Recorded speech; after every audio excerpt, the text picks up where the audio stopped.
విద్యార్థుల ప్రశ్నాపత్రాలలో దేవుళ్ళ గురించి, అల్లాహ్ గురించి ప్రశ్నలు మొదలయ్యాయి. మీరు వింటుంది నిజం. ఇది ఎక్కడో కాదు, మధ్యప్రదేశ్లో జరిగింది. ఉజ్జయిని యూనివర్సిటీలో, ఉజ్జయినిలోని సామ్రాట్ విక్రమాదిత్య విశ్వవిద్యాలయం నిర్వహించిన అండర్ గ్రాడ్యుయేట్ పరీక్షలో అల్లాహకు సంబంధించిన ఒక ప్రశ్నను అడగడంపై హిందూ సంఘాలు తీవ్ర ఆగ్రహం వ్యక్తం చేస్తున్నాయి. ఇక విద్యార్థుల నుంచి కూడా ఇలాంటి ప్రశ్నలు రావడంపై నిరసనలు వ్యక్తం అవుతున్నాయి. మొన్న ఏప్రిల్ 6న బీకాం, బీబీఏ, బీసీఏ 3 సంవత్సరాల విద్యార్థులకు ఫౌండేషన్ కోర్స్ పరీక్ష జరిగింది. ఈ పరీక్షా పత్రంలో అల్లా తప్ప మరెవరూ లేరు అనే వ్యాఖ్యాన్నిచ్చి దానికి సరైన అర్థాన్ని లేదా పదాన్ని ఎంచుకోవాలని కోరుతూ 4 ఆప్షన్లు ఇచ్చారు. అందులో ఖుదా, సోమేశ్వర్, శక్తివాన్, శిక్షించేవాడు అనే ఎంపికలు ఉన్నాయి. అంటే దీన్ని ఎలా అర్థం చేసుకోవాలి? అసలు బీబీఏకి, బీకామ్కి, బీసీఏ కోర్సులకు సంబంధించి అల్లా తప్ప మరెవరూ లేరు అనే ప్రశ్నలో అర్థం ఏంటి? అల్లా తప్ప మరెవరూ లేరంటే అర్థం ఏంటి? ఇదొక ప్రశ్న.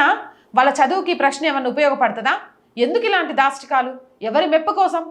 సిగ్గు లేదు? ఇప్పుడే ఓటు బ్యాంకు రాజకీయాల కోసం దిగజారిపోయి ఒక వర్గాన్ని కొమ్ముగాస్తున్నారు. ఇప్పుడు ప్రశ్నాపత్రాల్లో కూడా వర్గాన్ని తీసుకొచ్చి నెత్తిన పెట్టాలనుకుంటున్నారా?